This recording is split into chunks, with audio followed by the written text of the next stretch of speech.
નમસ્કાર વિદ્યાર્થી મિત્રો, શ્રી સારસ્વત વિદ્યાલયની અંદર આપ સૌનું હાર્દિક સ્વાગત છે. હું છું કુલદીપ ટંડેલ અને આપણે ભૌતિક વિજ્ઞાન સબ્જેક્ટનો અભ્યાસ કરી રહ્યા છીએ. તો દાખલાઓની અંદર આગળ વધીએ. 2.20મો દાખલો. આપણા સૂર્યમંડળમાં નજીકનો તારો 4.29 પ્રકાશ વર્ષ દૂર છે.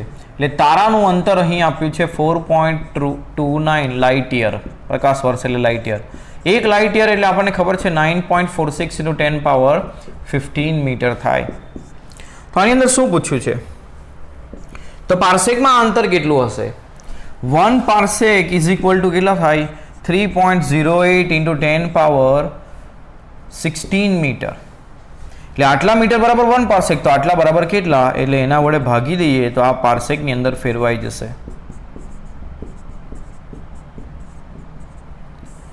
3.08 × 10⁻16. આટલા વડે ભાગીએ તો આ શેમાં ફેરવાશે? પાર્સેકની અંદર.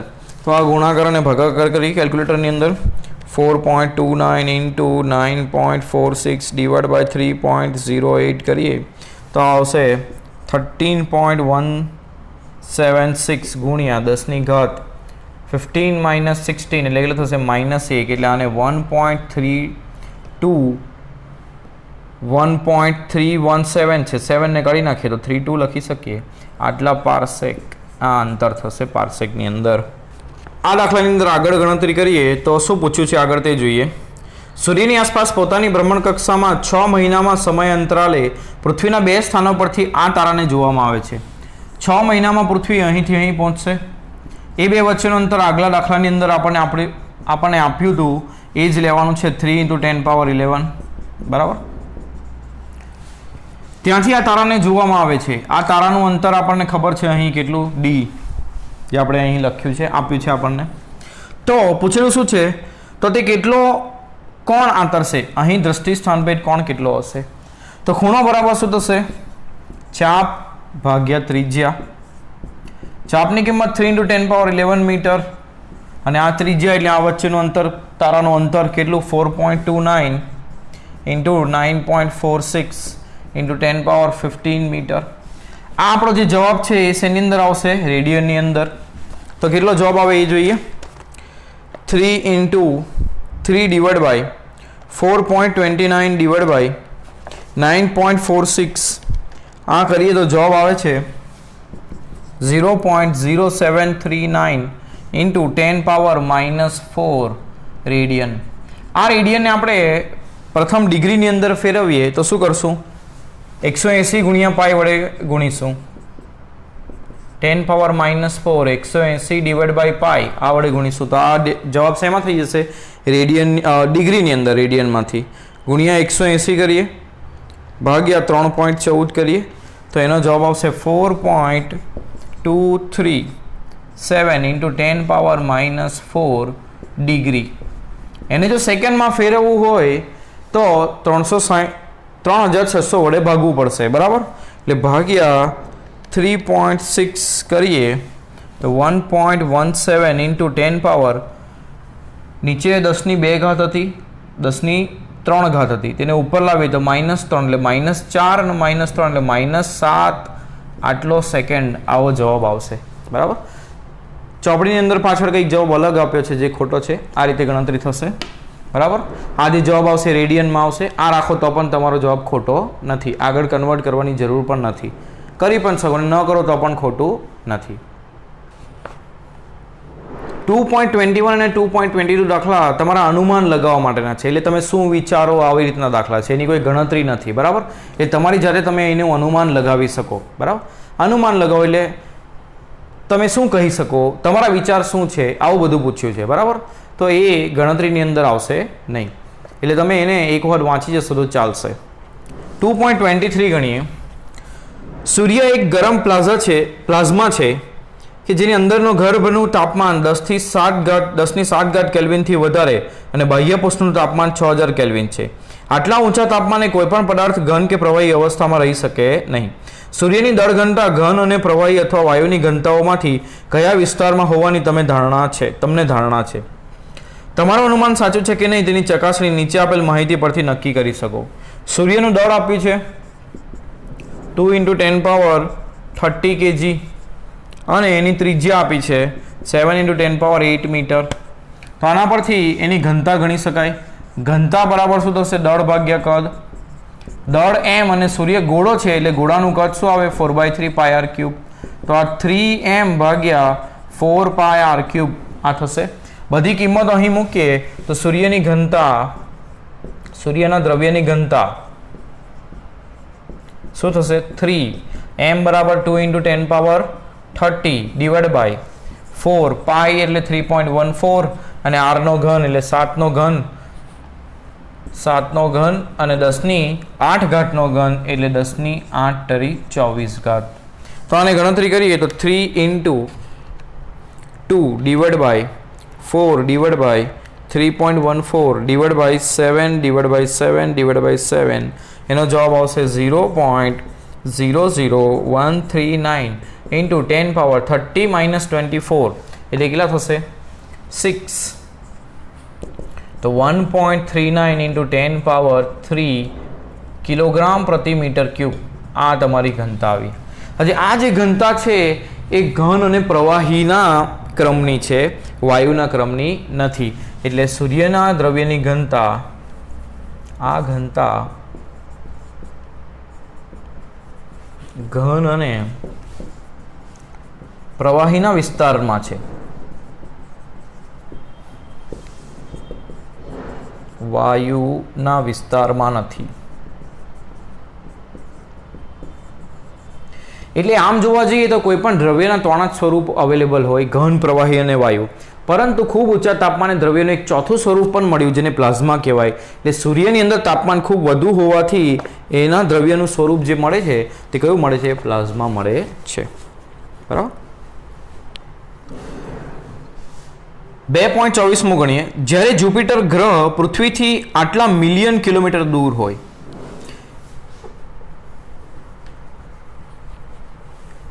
મિલિયન એટલે 10⁶, બરાબર. કેટલું દૂર છે ગ્રહ?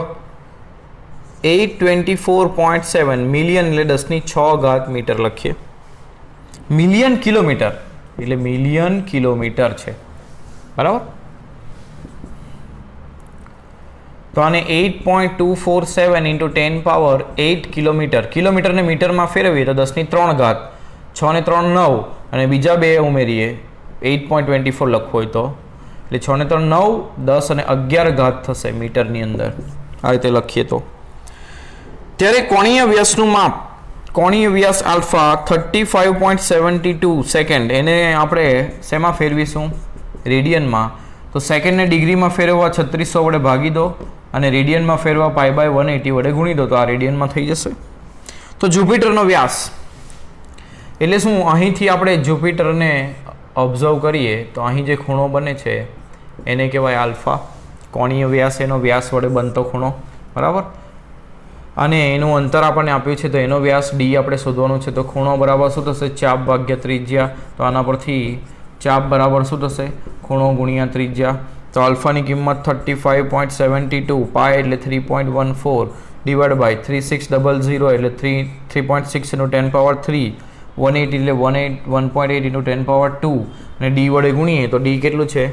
8.247 ગુણ્યા 10⁻11 એટલે આ ગણતરી કરીએ 35.72 into 3.14 into 8.247 divide by 3.6 divide by 1.8 is equal to 142.7 into 10⁻11 -5 એટલે 6 એટલે 1.427 ગુણ્યા 10⁸ મીટર આટલો એનો વ્યાસ થશે. 2.25મો દાખલો કરીએ. વરસાદમાં એક વ્યક્તિ વી ઝડપથી ચાલી રહી છે. તેને તેની છત્રી શિરોલંબ દિશા સાથે આગળ તરફ થીટા કોણે નમાવી રાખેલ છે.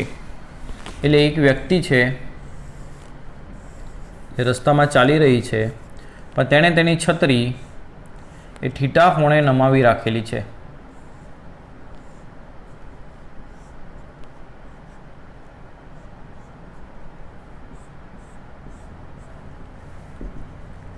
એટલે આટલા ખૂણે નમાવેલી છે અને તેની જે ઝડપ છે, વ્યક્તિ આ દિશામાં જઈ રહી છે તેની ઝડપ v છે.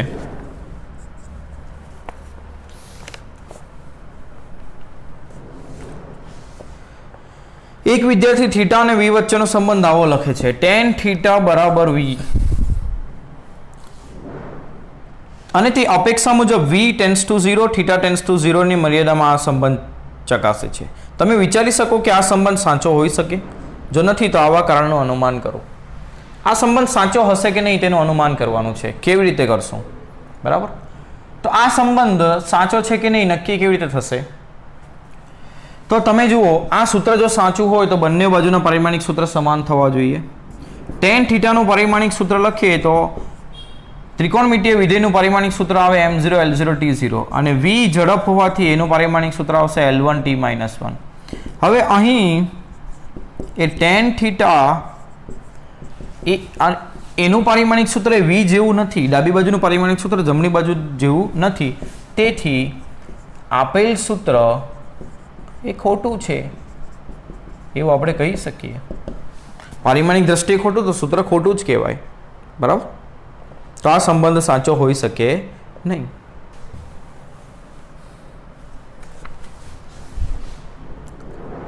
બે 2.26મો દાખલો જોઈએ. એવો દાવો કરવામાં આવે છે કે જો કોઈ પણ જાતની ખલેલ વગર 100 વર્ષ સુધી સીઝિયમ ઘડિયાળને ચલાવવામાં આવે તો તેમના સમયમાં માત્ર 0.02 સેકન્ડનો તફાવત જોવા મળે. એટલે તફાવત કેટલો આવે? 0.02 સેકન્ડ. તો સમયગાળો કેટલો? 100 વર્ષ. વર્ષને સેકન્ડમાં ફેરવીએ તો કેવી રીતે ફેરવશું? એક વર્ષમાં 365 દિવસ, એક દિવસમાં 24 કલાક અને એક કલાકમાં 3600 સેકન્ડ. આ રીતે આપણે એને સેકન્ડમાં ફેરવી શકીએ. તો જવાબ શું આવશે? 3600 ગુણ્યા 24 ગુણ્યા 365 ગુણ્યા 100, એટલે જવાબ આવશે 3.1536 ગુણ્યા 10 ની ઘાત 9 આટલા સેકન્ડ આવશે. બરાબર, હવે શું પૂછ્યું છે એ જોઈએ. એક સેકન્ડનો સમય અંતરાલ માપવા માટે આ પ્રમાણભૂત ઘડિયાળોની ચોકસાઈ શું સૂચવે છે? આની ચોકસાઈ જોઈએ તો એની ચોકસાઈ એટલે એમાં રહેલી સાપેક્ષ ત્રુટિ, એટલે તફાવત ભાગ્ય સાચું મૂલ્ય.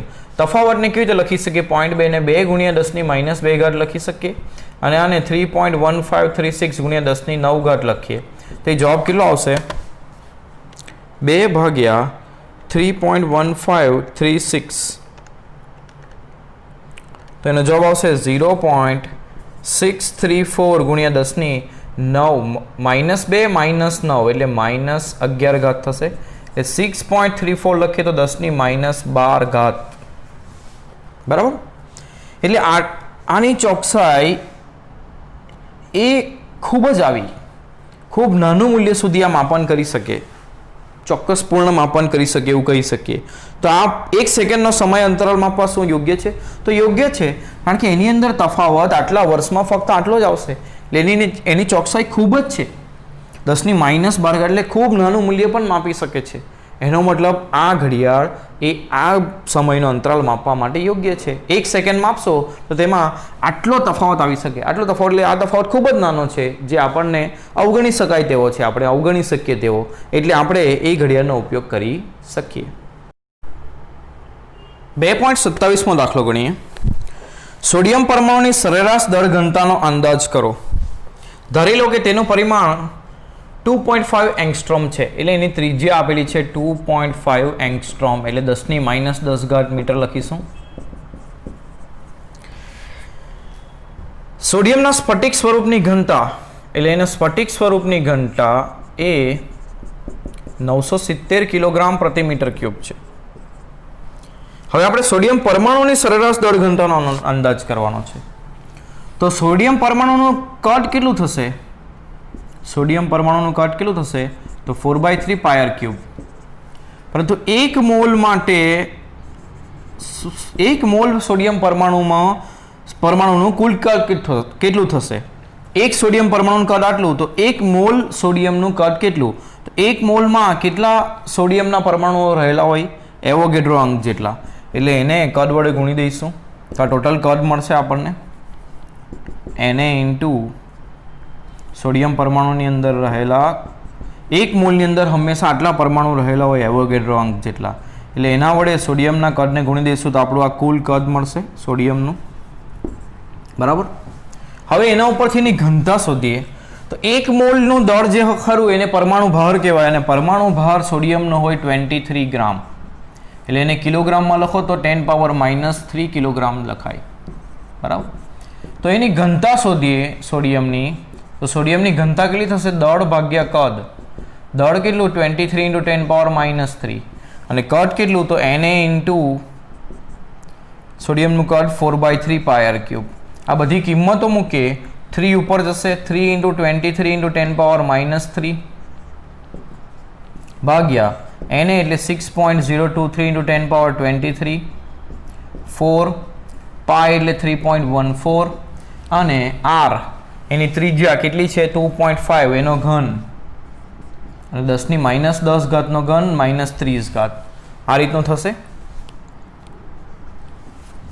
હવે આની અંદર 3 × 23 / 6.023 / 4 / 3.14 / 2.5 / 2.5 / 2.5 કરશું તો જવાબ આવશે સોડિયમની ઘનતા 0.05837 ગુણ્યા 10 ની ઘાત લખીએ તો -30 23 -30 એટલે -7 ઉપર જશે એટલે +7, બરાબર.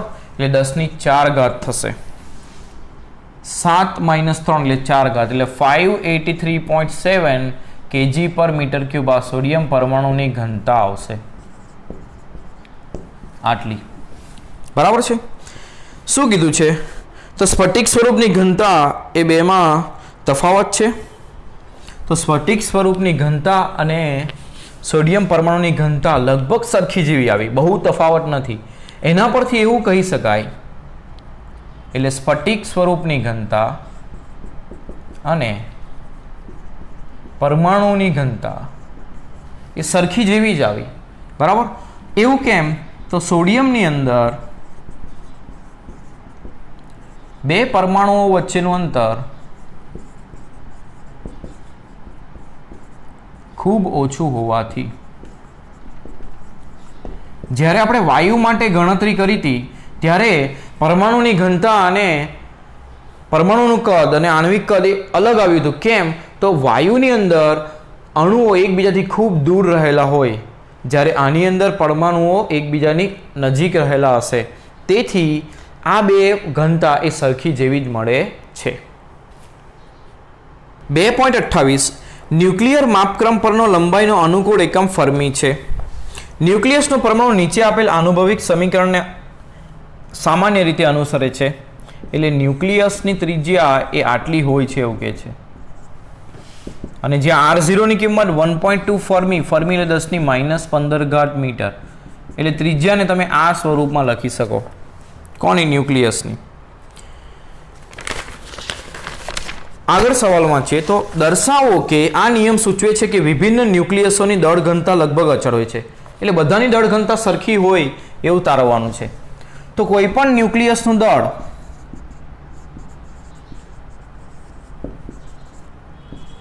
એ સરેરાશ ન્યુક્લિયસનું દળ અને એના પરમાણુ ભાર વડે ગુણો આટલું થાય છે, બરાબર. આ કેવી રીતે એ બધું આપણું ભણવામાં આવશે જ.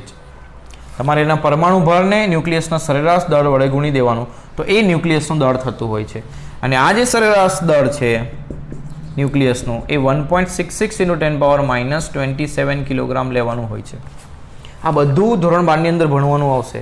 એટલા માટે અમુક દાખલા એવા છે કે ન ગણવા જોઈએ, પણ આપ્યા છે એટલે આપણે ગણીએ છીએ. તો એની ઘનતા, કોઈ પણ ન્યુક્લિયસની ઘનતા શોધીએ તો ઘનતા બરાબર શું થશે? દળ ભાગ્યા કદ. હવે ન્યુક્લિયસ એટલે ગોળો હોય એટલે ગોળાકાર ભાગનો કદ 4/3 πr³ થાય, બરાબર. બધી કિંમતો મૂકીએ તો ઘનતા રો બરાબર 3m, 3 ઉપર જશે, m ની કિંમત મૂકીએ m0 × a ભાગ્યા 4 પાઈ, r ની કિંમત મૂક્યા એટલે r0 a પાવર 1/3 એનો શું થશે? ઘન. તો આ શું થશે? 3m0a ભાગ્યા 4 પાઈ r0 નો ઘન અને a નો ઘનનું ઘનમૂળ એટલે 1/3 × 3 એટલે 1 થશે. એ ઉપર નીચે કેન્સલ એટલે ઘનતા કેટલી આવી ન્યુક્લિયસની? 3m0 ભાગ્યા 4 પાઈ r0 નો ઘન. આમાં આપેલા બધા જ પદ અચળ છે ન્યુક્લિયસ બદલાશે, હાઇડ્રોજનનું લો, હિલિયમનું લો, લિથિયમનું કોઈનું પણ લો, એના પરથી આમાં કોઈ ફેરફાર થશે નહીં. એટલે બધા માટે આ ઘનતા કેવી આવશે? સરખી. એટલે આ અચળ છે એવું સાબિત થયું. ન્યુક્લિયસ બદલાય, હાઇડ્રોજન, હિલિયમ, લિથિયમ ગમે તે લો બદલો એટલે તમારો પરમાણુ ભાર બદલાય, પરંતુ આ સૂત્ર પરમાણુ ભાર પર આધાર રાખતો જ નથી. જે પદો પર આધાર રાખે તે પદ તો અચળ છે બધા, એટલે બધા માટે ઘનતા સરખી મળશે. એટલે ઘનતા ન્યુક્લિયસની બધા ન્યુક્લિયસ માટે સરખી હોય છે એવું અહીંથી સાબિત થાય છે. પછી શું કીધું છે? તો સોડિયમના ન્યુક્લિયસ માટે દળ ઘનતાની ગણતરી કરો. તો સોડિયમ માટે ગણતરી કરો, કોઈના માટે પણ ગણતરી સરખી જ થશે. આની અંદર કિંમતો મૂકે 3m0 1.66 × 10⁻⁻27, 4 પાઈ એટલે 3.14, r0 નો ઘન એટલે આનો ઘન 1.2 નો ઘન અને 10⁻15 ઘાતનો ઘન 15 × 45. આની ગણતરી કરીએ તો કેટલી આવે જોઈએ? 3 × 1.66 divide by 4 divide by 3.14 divide by 1.2 divide by 1.2 divide by 1.2. તો એનો જવાબ થશે 0.229 × 10 પાવર 45 ઉપર જશે. અહીં એક નાની મિસ્ટેક કરીએ આપણે. કદ એ કેટલું લેવાનું હોય છે?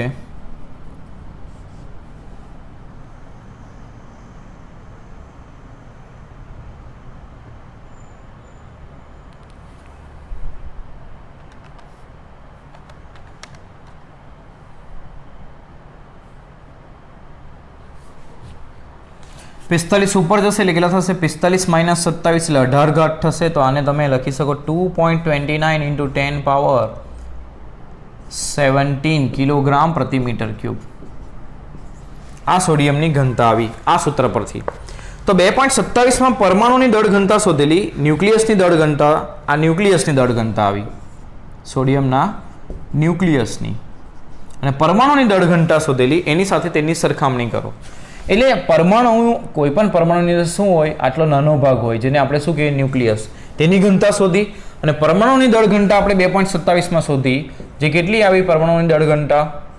583.7 કિલોગ્રામ પ્રતિ મીટર ક્યુબ. આની સાથે સરખાવીએ તો ન્યુક્લિયસની દળ ઘનતા ભાગ્યા પરમાણુની દળ ઘનતા કરીએ તો 580, ન્યુક્લિયસની દળ ઘનતા 2.29 × 10 પાવર 17 અને 583.7 કરીએ તો 2.29 ડિવાઇડ બાય 583 કરીશું તો જવાબ આવશે 0.0039 × 10 પાવર 17 અને શિફ્ટ કરીએ પોઈન્ટને 0.0039 પોઈન્ટને શિફ્ટ કરીએ તો આને આવી રીતે લખી શકીએ 3.9 × 10 પાવર 14. એટલે આ શું બતાવે કે ન્યુક્લિયસની દળ ઘનતા એ એપ્રોક્સિમેટ 1014 ઘાત ગુણ્યા પરમાણુની દળ ઘનતા થશે.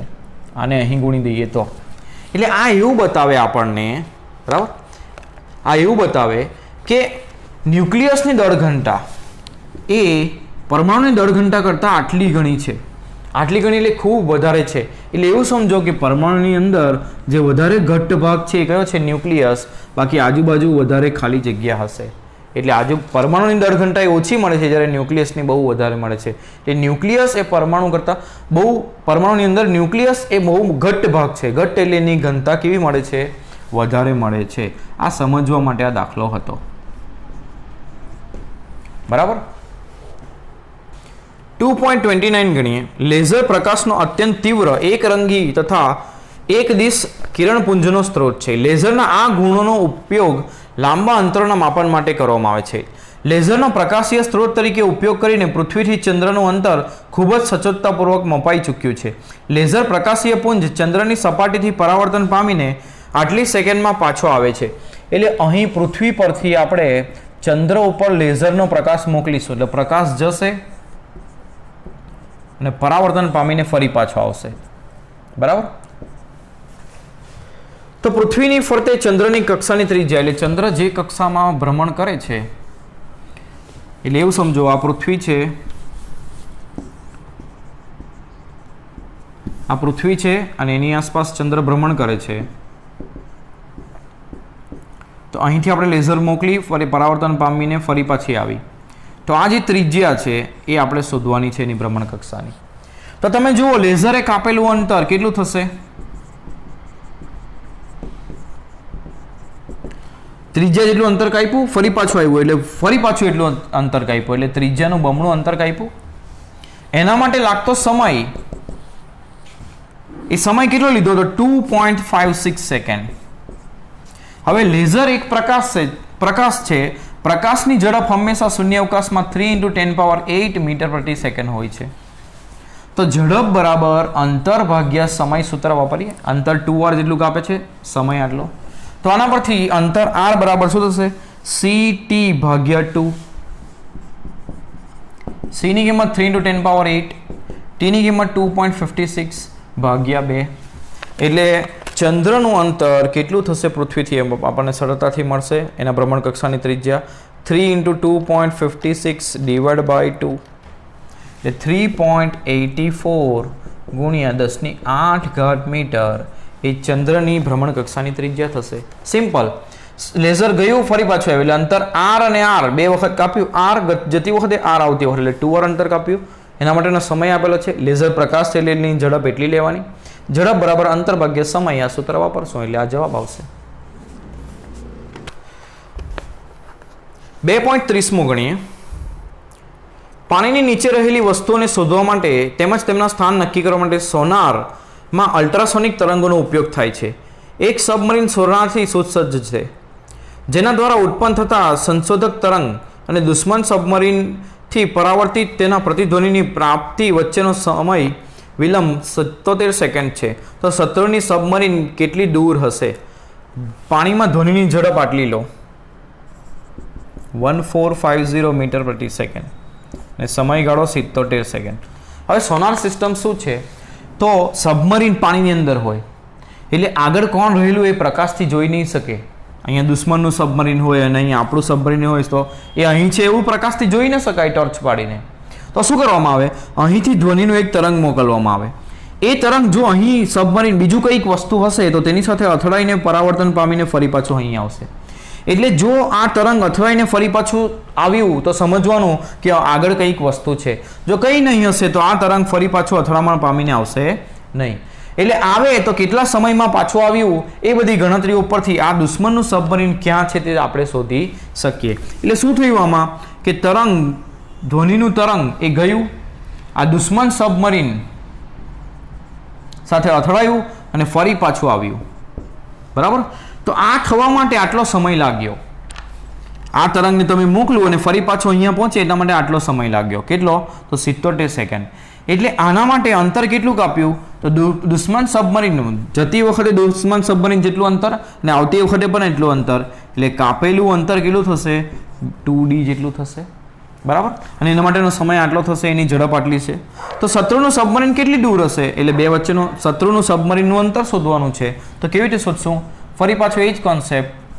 ઝડપ બરાબર શું થશે? અંતર ભાગ્યા સમય.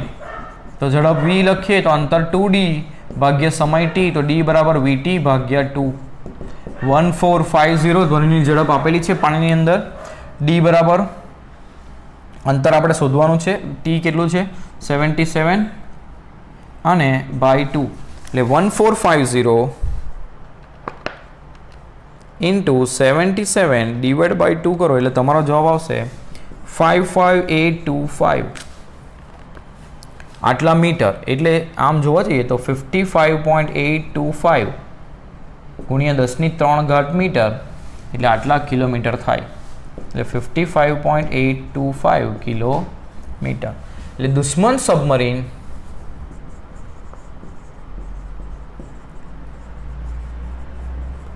$55.825 કિલોમીટર અંતરે હશે. પાણીની અંદર જોઈ ન શકાય એટલા માટે શું કરવામાં આવે કે ધ્વનિના તરંગો મોકલવામાં આવે. ધ્વનિના તરંગો પાણીની અંદરથી પસાર થાય, દુશ્મન સબમરીન સાથે અથડાય અને ફરી પાછા આવે. એટલે આજે સમયગાળો છે તે કેટલો? તો જતા વખત આટલું અંતર અને આવતા વખત આટલું અંતર, એટલે આટલું 2d જેટલું અંતર કાપવા માટે લાગતો સમય છે.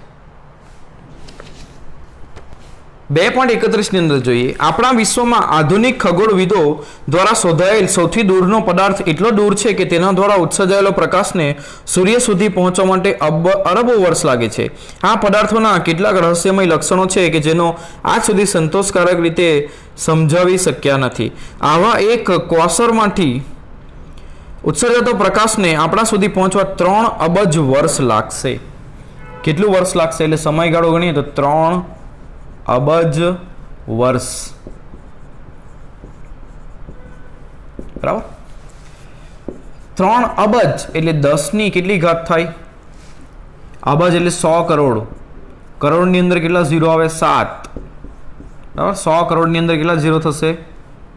9 ઝીરો થશે. એટલે 10 ની 9 ઘાત વર્ષ કહેવાય. બરાબર. અને બિલિયન કહેવાય.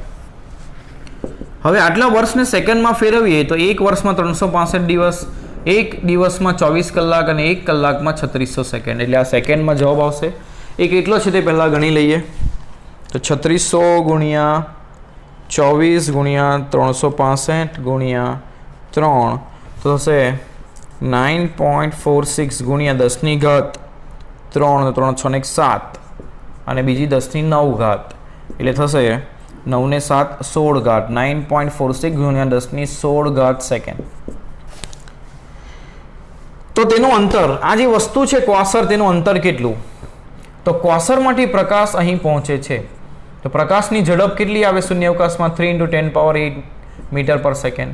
એને માટે લાગતો સમય ખબર છે ને, આ અંતર, એને કાપેલું અંતર શોધવાનું છે. તો ઝડપ બરાબર શું થશે? અંતર ભાગ્યા સમય. તો અંતર કેટલું થશે? ઝડપ ગુણ્યા સમય. 3 × 10⁸ અને 9.46 × 10⁻16 તો કરો કેટલા થાય? 9.46 × 3 તો જવાબ આવશે 28.38 અને 10 ની ઘાત 16 ને 8 24 મીટર. આટલા મીટર અંતરે એક ક્વાસર આવેલું હશે. ક્વાસરમાંથી પ્રકાશ આવે છે એને આટલા વર્ષ લાગે છે. આટલા અબજ વર્ષને આપણે ફેરવી દીધું છે એમાં સેકન્ડમાં. સેકન્ડ આટલો સમય એનો અહીંથી ક્વાસરથી પૃથ્વી સુધી પ્રકાશને આવતા લાગતો સમય. પ્રકાશની ઝડપ આટલી તો ઝડપ બરાબર કાપેલો અંતર ભાગ્યા સમય પરથી અંતર શોધવાનું છે આપણે ક્વાસરનું. તો ક્વાસરનું અંતર આટલું હશે. 2.32 એ પ્રખ્યાત તથ્ય છે કે સંપૂર્ણ સૂર્યગ્રહણ વખતે ચંદ્ર ડિસ્ક સૂર્યની ડિસ્કને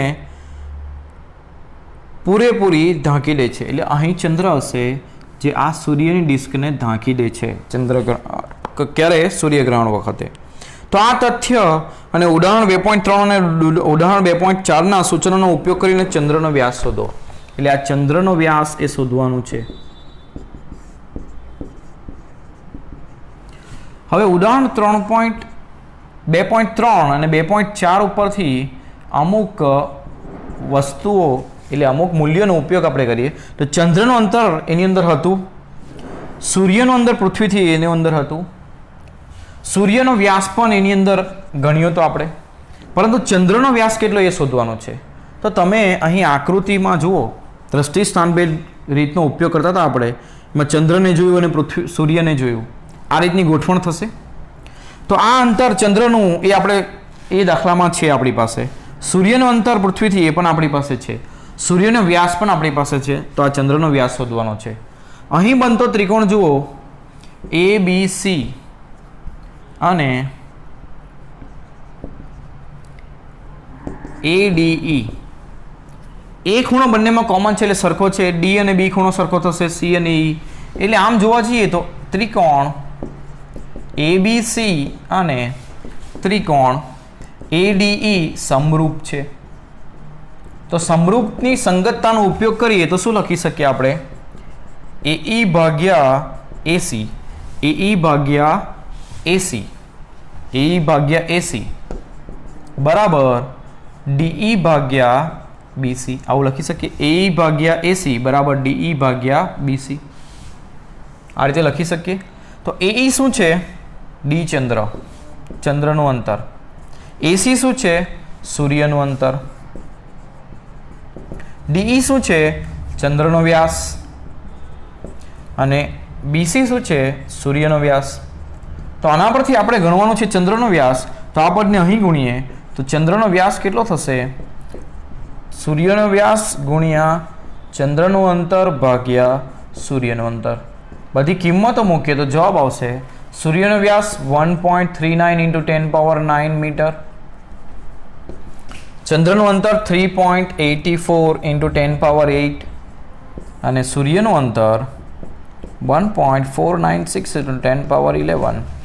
આને કેલ્ક્યુલેટરની અંદર ગણીએ તો 1.39 × 3.84 ડિવાઇડ બાય 1.496 એનો જવાબ થશે 3.565679 છે. તો 8 કરી દઈએ 7ને, અને 10 ની ઘાત 9 વત્તા 8 માઇનસ 11 એટલે થશે 6.